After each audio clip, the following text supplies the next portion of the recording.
Ready for a surprise? Not all starches are bad. In fact, there's one type that can actually help you heal your gut, especially if you're already on that path to remission with reduced symptoms from IBD. Today, I'm going to be breaking down a resistant starch, what it is, why it's different from other starches, and how you can pair it with healing foods for a better digestion. If you follow the specific carbohydrate diet, I will be helping you look for foods that are resistant starch that pair with that diet. Stay tuned.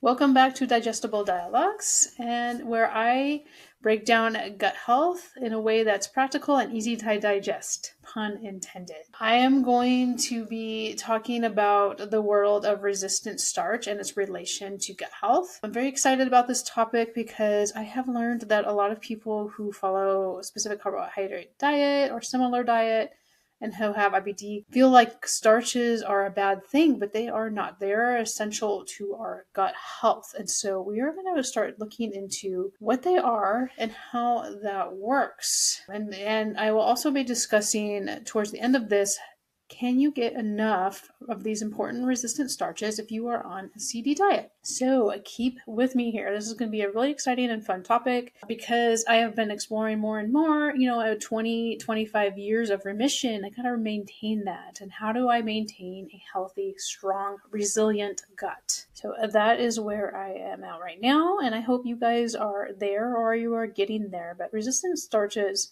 are helpful along the way, even if you are kind of towards the beginning, as you're getting that gut healing, you need to learn how to get that resilient gut, not just eliminate your symptoms, but build a strong, healthy gut that will not become inflamed at the moment you eat something that might trigger. That can happen. You can build a healthy, strong, resilient gut that's not going to react to every single thing that you eat. It is possible when you're on this journey. So let's get started. So what are resistant starches? Resistant starch is a type of carbohydrate that resists digestion in the small intestine. That's why I think some people get a little afraid of them because they hear the words resisting digestion and they think that's a bad thing. But it's actually a good thing. It resists digestion in the small intestine. It passes through and goes to your large intestine. And that is where it feeds beneficial gut bacteria. That is what we want to be doing as we are rebalancing our gut.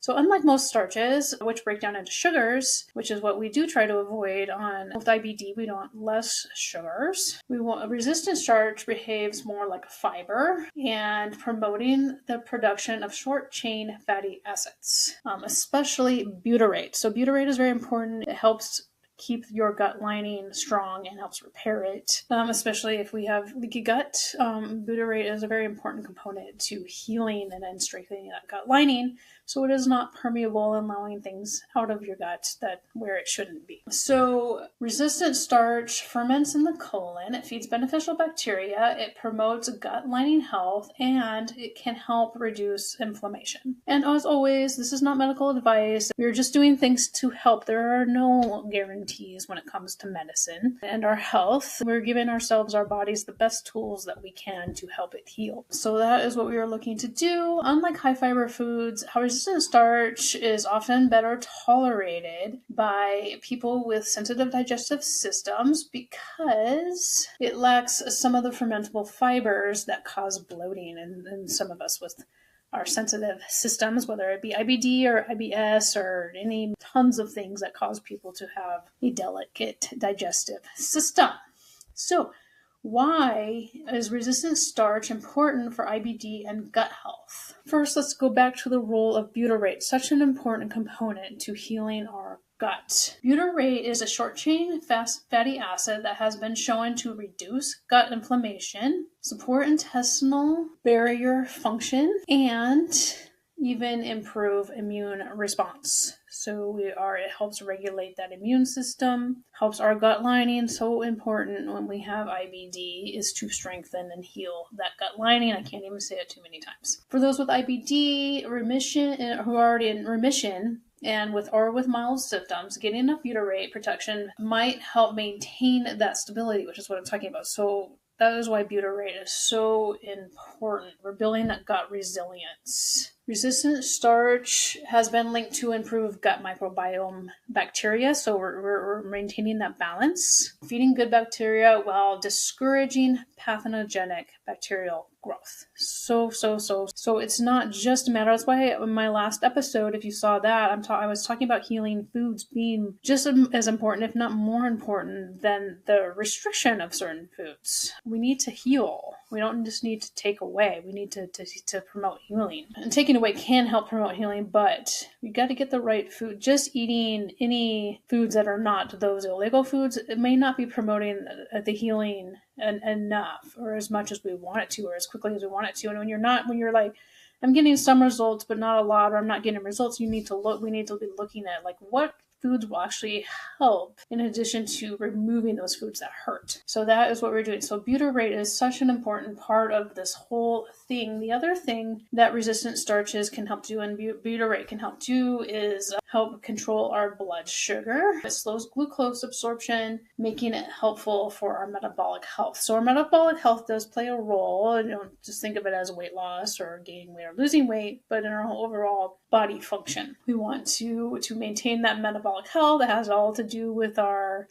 enteric nervous system, and I'll get more into that in future episodes. It's very fascinating when you get into the parasympathetic and sympathetic states of our nervous system, how that affects our gut, but that is not for this episode. I'll be hitting that later. So right now we're going to stick with resistant starches. So it does help with satiety and weight management, both for gaining and losing weight. We want to control that metabolism so we can feel our best. I'm not going to talk about we need to be at a certain weight. That's not part of it. But we don't want those wild fluctuations. We want to maintain a little bit more of a stability that just helps our overall how we feel. So did you know that there are several different types of resistant starches? So I'm going to be talking about 3 different types that are beneficial to our health. There's some other types associated with processed foods and stuff that we don't need to deal with because we don't eat those things. They're not part of what promotes gut health. So I'm talking about resistant starch 1. Resistant starch 1 is a physically inaccessible starch. So what that means is that starch, why is it physically inaccessible? It's trapped inside fibrous cell walls, making it harder to digest. And again,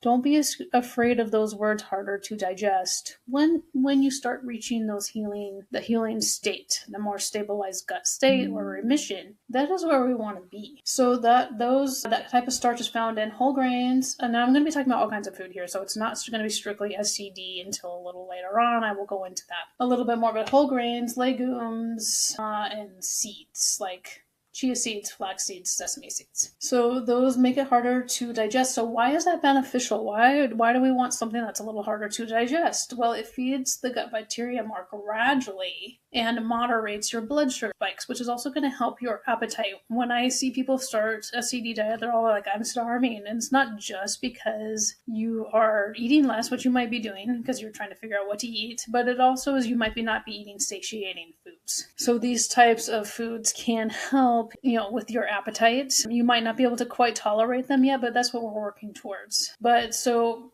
if you are on a CD diet, legumes are going to be your only option for RS1. So you can think about that and properly preparing, soaking. You can prepare them in such a way that makes them easier to digest by using some baking soda while you're cooking them and even while you're soaking them. And make sure you rinse those beans when you soak them and just cook them well, properly prepare them. So RS2, resistant starch 2, is a native granular starch. And this starch is the natural structure is not trapped like the first type inside the cell walls, but its natural structure makes it more resistant to digestion. Why is that good?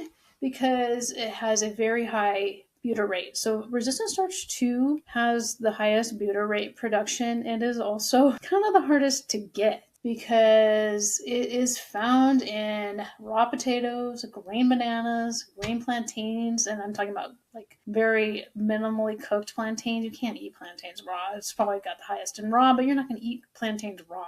But even minimally cooked. And also you can get it. This is probably going to be the easiest to get for SCD and for a lot of people is that it is if you cook your beans and then cool them, you can get more of that RS2 starch. Now, it's the same for some other types of grains too. Or if you cook and cool potatoes and rice and stuff, you get the RS2, but you can't really reheat it. You can reheat it a little bit, you'll still have some, but you're going to get the best out of that. So that one's the hardest to get because it's not in very many foods if you're following like an SCD diet, and like who wants to eat raw potatoes and raw plantains and green bananas. But green bananas are also not SCD, but ripe bananas are not a good resistant starch. So they might have a little bit of the RS3, which we're going to get to next, but ripe bananas are not a good source of RS2. Only green bananas are. And I'm not suggesting you start eating green bananas. My stomach hurts if I eat a green banana. But so I'm just, it's food for thought, quite literally. How are we getting that RS2?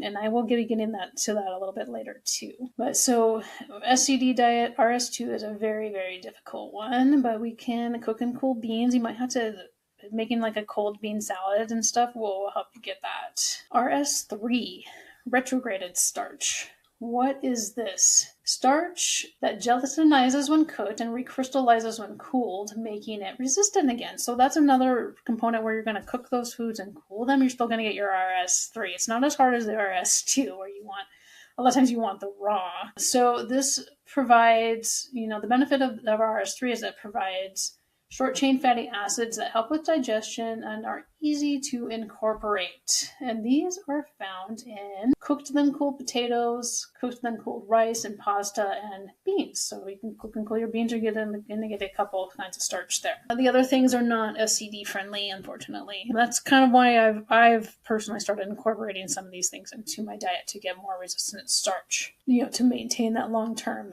gut health. But beans are going to be your best source of these starches. So let's talk about, resistant starch on SCD or going beyond. So if you have followed SCD for Life, the root name of my website and how I started, and which I've changed to Happy Gut for Life, your best option for resistant starch is properly prepared legumes, that's hard to say, soaked, cooked, and cooled, and you're going to get that RS3. Seeds, so you can get some sesame seeds. You're not going to eat a ton of sesame seeds, and if your gut is very inflamed, no seeds. But when you're feeling better, you can probably start to have some seeds, but how many are you going to eat?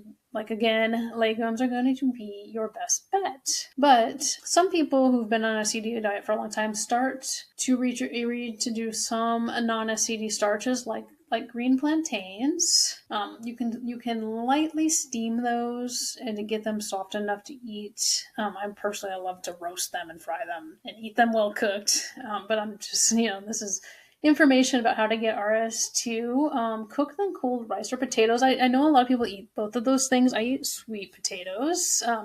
Sweet potatoes will also do this, not as much as a regular potato, but they are there. And quinoa. So quinoa is a good source of that RS1. It's a good source of fiber and protein. So that can be a good one. It's also not a true grain, which is why I introduced quinoa. You just want to make sure you soak it, rinse it, cook it properly, cook it soft, and you will get a little better. And start with all these things. If you're going to start reintroducing little tiny bits at a time, that will help. So to get these in a little, what do you do with these foods? So there's some pairings that will ease the digestion. If you pair resistant starches with a lean protein like chicken and fish or eggs, it helps us to slow that digestion a little bit more and stabilize your blood sugar. This also helps with your appetite and stabilizing that metabolism. And then pairing with some healthy fats like avocado or coconut oil, avocado oil, ghee can help reduce digestive stress and improve nutrient absorption. So that's a very, think about how we're combining our foods to ease our digestion. Very, very important.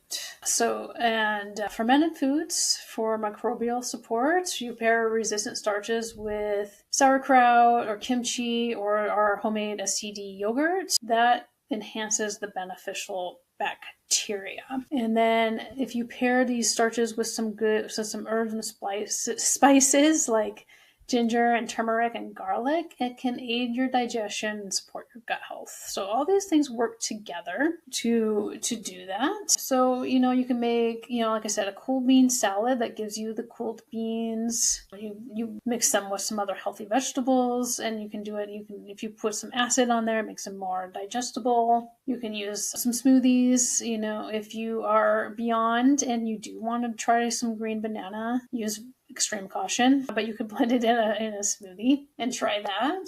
That will help break it down and help make it a little easier to eat. And it's just a matter of figuring out what's going to be best for you. So that brings me to Bifidus. So Bacterium, I did another podcast episode on this, something I've added back into my diet. It is a component of gut health that has a lot of research behind it. It's up to you. I'm not telling anybody what to do, as always. Just giving information. But if you are, like I said, those RS2, especially if you are on a SCD diet, are very hard to get. So what do you do to get to mimic that? What RS2 resistant starches do? Bifidobacteria has a very important role in gut health in that same way that it helps ferment dietary fibers to promote beneficial metabolites. So what does that mean? So while Bifidus doesn't directly produce butyrate like RS2 does, but it does have an indirect role in butyrate synthesis. It makes it specially used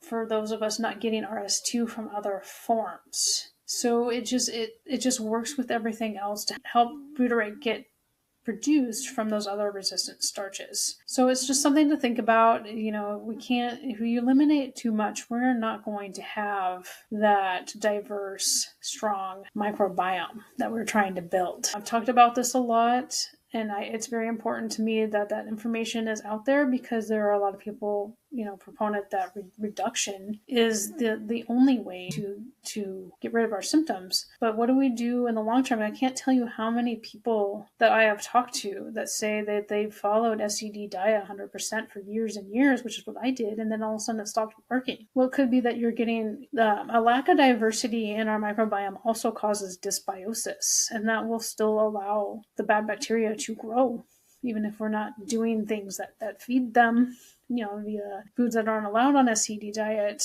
or you're not producing enough digestive enzymes to digest the food properly, and you start building up intolerances to food that you were tolerant of. And that is why it is so important to me that we build that diverse, strong microbiome, and we need all the information we can to get there, because breaking the vicious cycle was a lifesaver for me and so many of us, but it doesn't have all the information because it doesn't continue. So it's up to all of us to help continue that. And I hope that message I've been getting across resonates with some of you, and let me know. I would love to know what your thoughts are on these things. I sometimes feel alone in talking about this, since I am a proponent of SCD diet, but not a proponent of I'm not a proponent of stagnating on our health, and I want to do everything we can and I can to keep myself healthy and help you guys stay healthy. So until the next one, thank you so much for watching or listening, and